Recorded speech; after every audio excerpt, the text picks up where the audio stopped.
ત્યારે કેસરા ઘરમાં કામ કરતી ને ત્યારે એને જોઈને મને બહુ જ ગર્વ થતો. ત્યારે આજે કેસરા ઘરમાં ગેરહાજર છે તો એની જવાબદારીનું કામ હું કરું છું ને, તો મને એવું લાગે છે કે જાણે લગ્ન વખતે લીધેલા અમુક વચનોને સાર્થક કરતો. બેબી માસી, બેબી માસી, બેબી માસી બહાર આવો.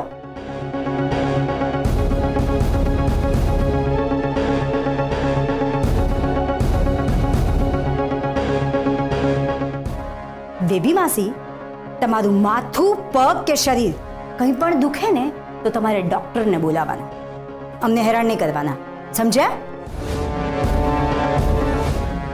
અમે આ ઘરના મોટા વહુ છીએ, નોકરાણી નથી કે મલમ લઈને તમારા માથે ને પગે લગાડીએ. હા, નોકરથી લઈને મોટા બધા અમને કામ સોંપે છે. અમે રાઠોડ પરિવારના વહુ છીએ એટલે આવા ફાલતુ કામ માટે અમારો સમય નહીં બગાડવાનો. ખબર પડી? અને બેબી માસી, તમે તો એકલા જ છો ને, તો એકલા જ ઈલાજ કરવાની આદત પાડી દો.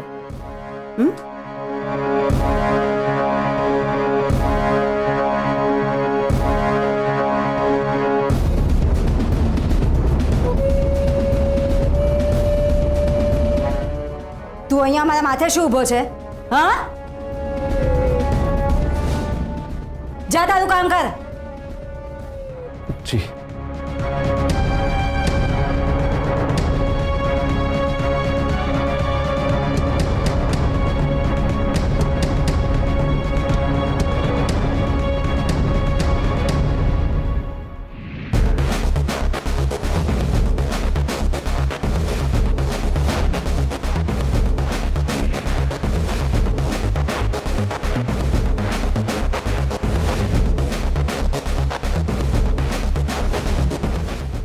બોધા વિક્રમસિંહ, મેં કહેલી વાત જો તું ભૂલી ગયો છે ને તો તારી એ હાલત કરીશું જેની તને કલ્પના પણ નહીં હોય. સમજી ગયો? ચાલ નીકળ, આવે તારા ઘર તરફ ચાલતી પકડ.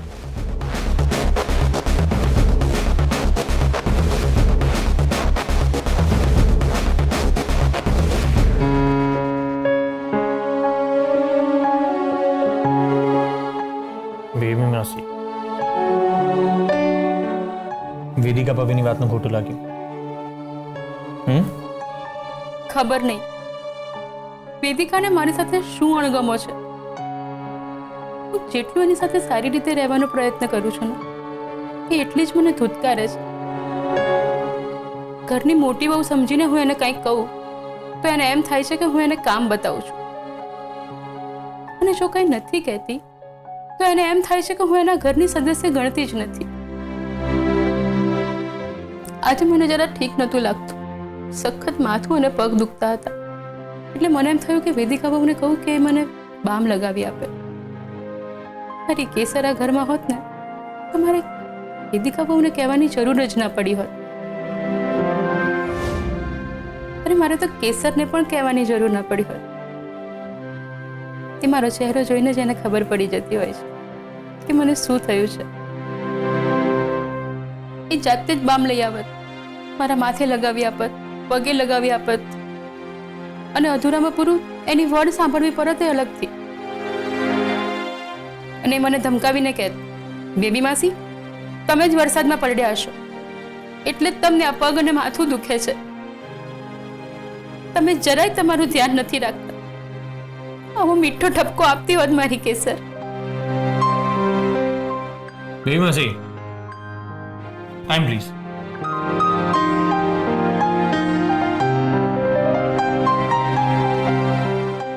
તમને તો વેદિકા ભાભીનો સ્વભાવ ખબર જ છે ને, એમને આજ સુધી કોઈની હેલ્પ કરી છે તે હવે કરવાના હતા.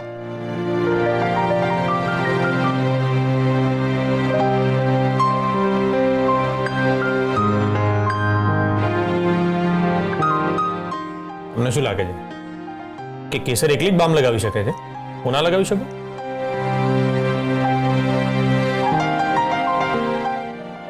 માસી, મેં ક્યાંક સાંભળ્યું છે કે લાગણીનો સ્પર્શ એ બધા જ દર્દ દૂર કરી દે છે, હે ને? અહીંયા અમારા નામનું વટાઈ રહ્યું છે અને અમારા દેરાણીના વખાણ થઈ રહ્યા છે. ને હર્ષવર્ધનભાઈને અચાનક શું થઈ ગયું છે? કાલ સુધી તો અમારી દેરાણીના વિરહમાં મજનુ બની ગયા હતા. બસ એક મોકો મળે ને એટલે આ મજનુની એવી હાલત કરીશું ને કે અમારું નામ લેતા પણ ડરશે.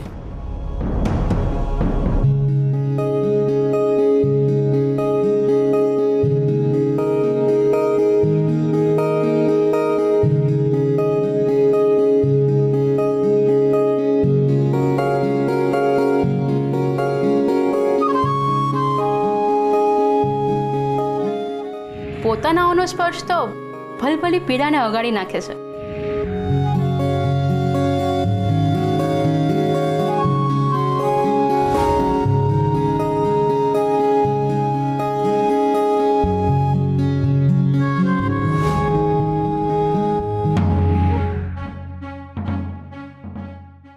એક બસ હતી એ પણ જતી રહી.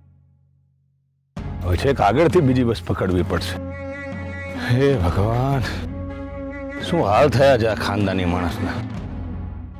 કંઈક તો મદદ કર, કંઈક તો કૃપા કર.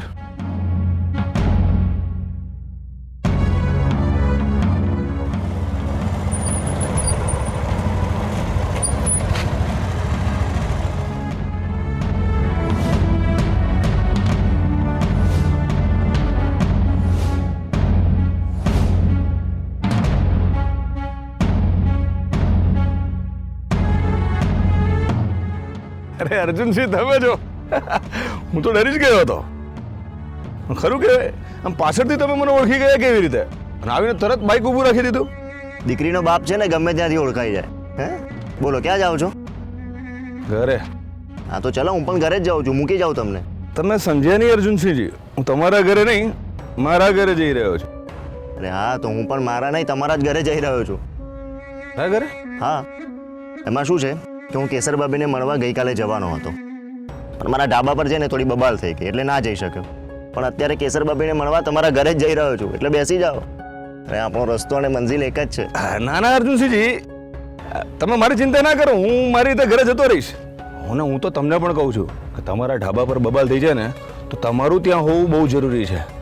અને બાકી આટલા બધા લાંબા થવાની શું જરૂર છે તમારે? કેસરની તમે જરાય ચિંતા ના કરતા, એકદમ મજામાં છે, આનંદમાં છે. જુઓ, મારા છે ને અહીંયાના બધા જ કામ પૂરા થઈ ગયા છે, એટલે અત્યારે મારે કેસર બાબીને મળવા જવાનું જ છે. એટલે તમે બેસી જાઓ, કારણ કે મને ખબર છે ભાઈ વગર ભાભી આનંદમાં ના જોઈ શકે. ચલો બેસી જાઓ. હવે શું કરું? અરે બેસી જાઓ.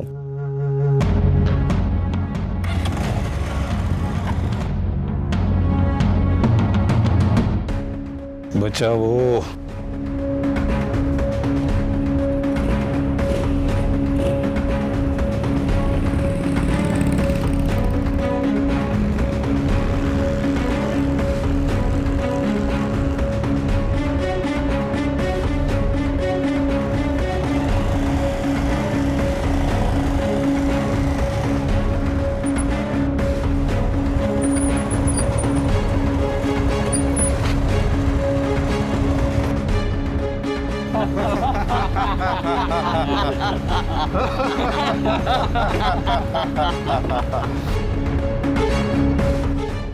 હે છોડ.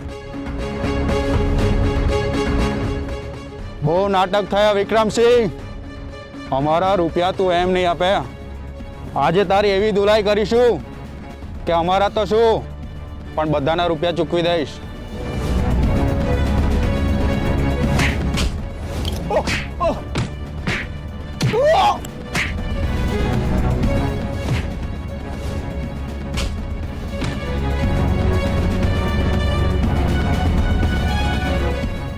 બસ, વિક્રમસિંહ ભાગી ગયો.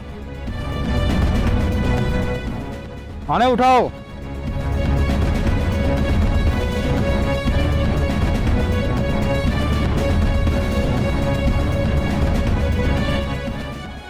હું જે કાંઈ પણ પૂછું એનો ગભરાયા વગર જવાબ આપજો. કોઈને કાંઈ ઘરમાં તકલીફ છે? એટલે કે સાસુ હેરાન કરતી હોય કે વર હાથ ઉપાડતો હોય? બેન, આવું કાંઈ બને તો અમે ચૂપ ના બેસીએ, સામે બે ચોપડાવી જ દઈએ. એકદમ સાચી વાત છે. હું પણ મારા ઘરમાં મારા હક માટે જ્યાં બોલવાનું હોય, જ્યાં લડવાનું હોય ત્યાં લડી જ લઉં છું. હા, અમે પણ લડી જ લઈએ છીએ. આશાબેન, આશાબેન, શું થયું? ચૂપ કેમ છો તમે? ના ના અમરબા, કંઈ જ નહીં. આ તો એમ જ. તબિયત તો ખરાબ નથી ને? સારી જ છે બેન. તન સારું હોય પણ મનનું શું? અમારી પારખી નજર કહી રહી છે કે તમે તકલીફમાં છો. આશાબેન, અમરબાની વાત પર હું સહમત છું. તમને જે પણ હોય દિલમાં એ ખુલીને બોલી દો. અમે અહીંયા તમારા માર્ગદર્શન માટે તો બેઠા છે. શું બોલું બેન? કંઈ કહેવા જેવું જ નથી. કંઈક કહું તો સમાજમાં નામ ખરાબ થાય કે ઘરમાં સંબંધો બગડે. એના કરતાં ચૂપ જ રહેવું સારું. આશાબેન, અહીંયા આવો.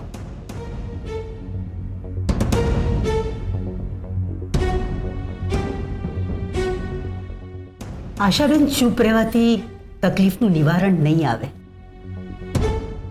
તમારી પરિસ્થિતિનો અંદાજ અમે લગાડી શકીએ છીએ. તમારા મનમાં જે ડર છે એનો ઉપાય અમારી પાસે છે.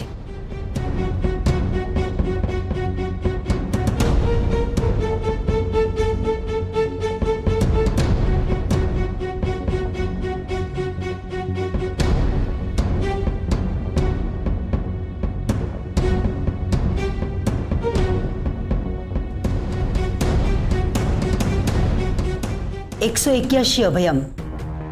કાંઈ પણ તકલીફ હોય તો આ નંબર ઉપર ફોન કરજો.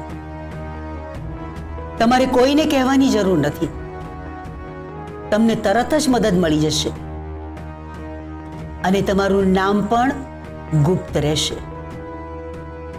ક્યાંય જાહેર કરવામાં નહીં આવે. આ સુવિધા ફક્ત મહિલાઓ માટે જ છે. આશાબેન, અમરબાની વાત પર ભરોસો રાખજો અને આ નંબર ઉપર પર.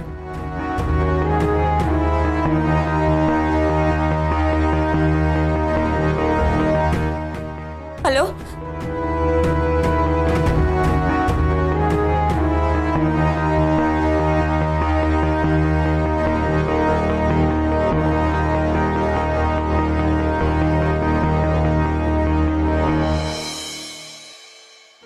બેમાંથી ગરમા ગરમ રાબ તૈયાર છે.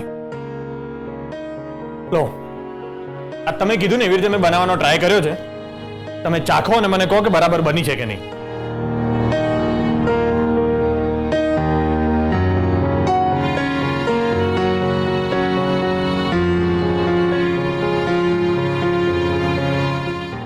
હાય હાય, આવી રાબ.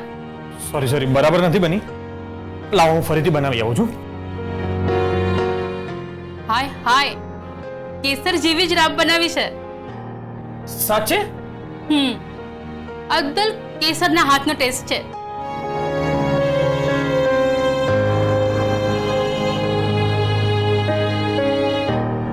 Thank you. તમે મને કેમ થેન્ક યુ કહો છો? હું નાનો હતો ત્યારે તમે મારું ધ્યાન રાખતા જ હતા ને. બેબીમાસી, સાચું કહું, અત્યારે મને આ બધું કરવાની બહુ જ મજા આવી રહી છે. બેબીમાસી, દિલની વાત કરું? બોલ ને બેટા. બેબીમાસી, કેસરા ઘરમાં નથી ને, આમ એવું.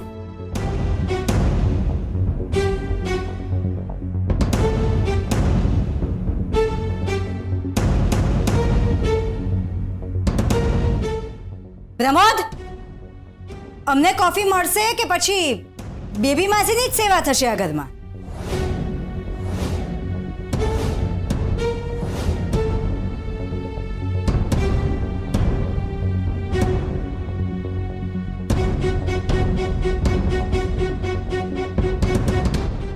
હર્ષ, હું મારા રૂમમાં આરામ કરવા જાઉં છું. તબિયત થોડીક ઠીક નથી લાગતી. અને અમુક લોકોના બોલવાથી અમારું માથું વધારે દુખવા લાગશે.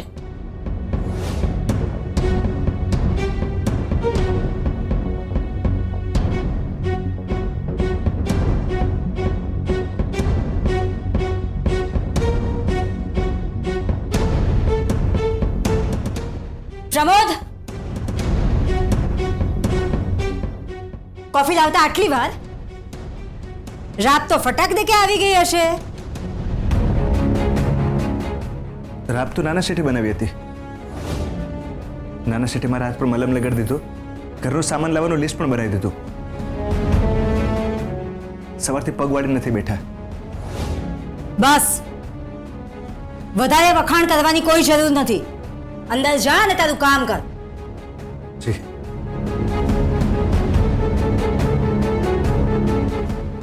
હર્ષવર્ધનભાઈ જ્યારથી એમના પત્ની ગયા છે એમના વીરામાં ઘણું કામ કરવા લાગ્યા છે. સારું જ છે. પ્રમોદને એટલું કામ ઓછું.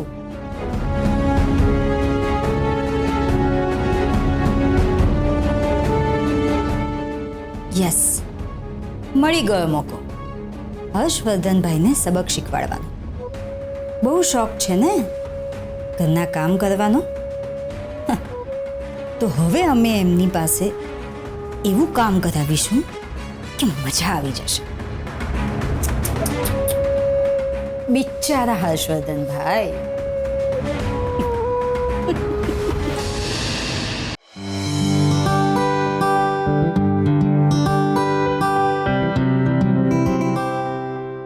પળે પળ જીવી રહ્યો છું હું કેસરને.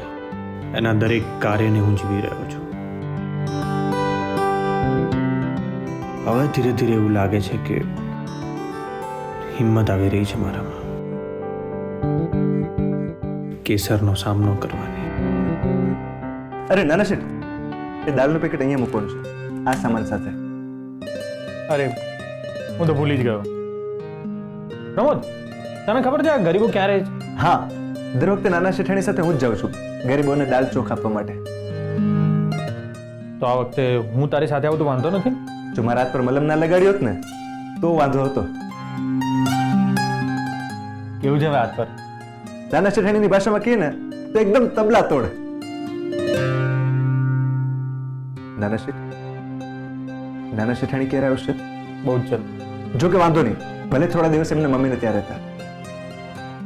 એમને પગમાં ફ્રેક્ચર થયું છે ને તો થોડા આરામ મળશે. નાના શેઠ, મારી બેન જ્યારે એમના સાસરેથી અમારા ઘર આવે ને ત્યારે બહુ જ ખુશ હોય છે. નાના શેઠાણી પણ એમના પિયરમાં બહુ જ ખુશ હશે. અત્યારે તો કદાચ કેસર આનંદમાં નહીં હોય, પણ એના જીવનને ફરીથી ખુશીઓથી ભરી દેવા માટે મારે થોડોક સમય જોઈશે. બસ થોડોક સમય વીતી જાય ને એની રાહ જોઉં છું. જા સામાન મૂકવા થેલી લઈ આવ. જી.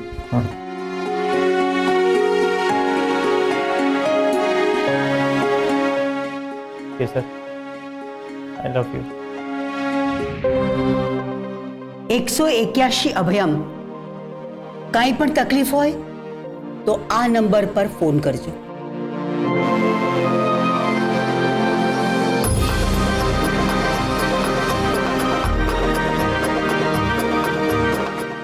તમારો ખૂબ ખૂબ આભાર.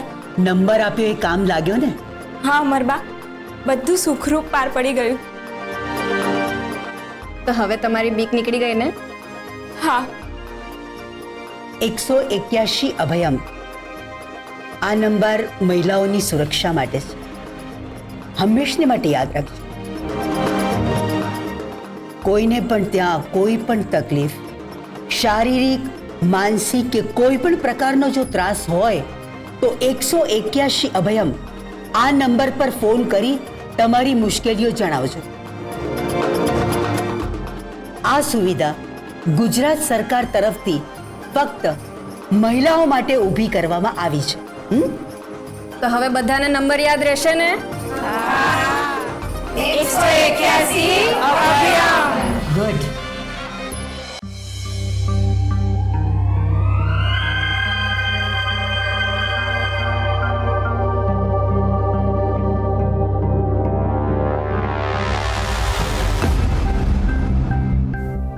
નાના શેઠ જલ્દી મારો અર્જુનભાઈને કંઈક થઈ ગયું છે.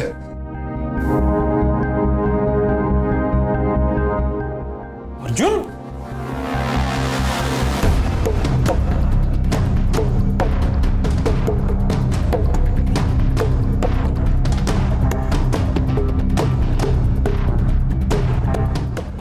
અર્જુન શું થયું છે? એ કદાચ બાઇક ચલાવતા હતા અને બાઇક પરથી પડી ગયા છે અને માથામાં પથ્થર વાગ્યો હશે. અમને રસ્તા વચ્ચે પડેલા મળ્યા હતા. અમે ડૉક્ટર પાસે લઈ ગયા. એમને ભાન આવ્યું એ પછી અમે એમને અહીં મૂકવા આવ્યા છે.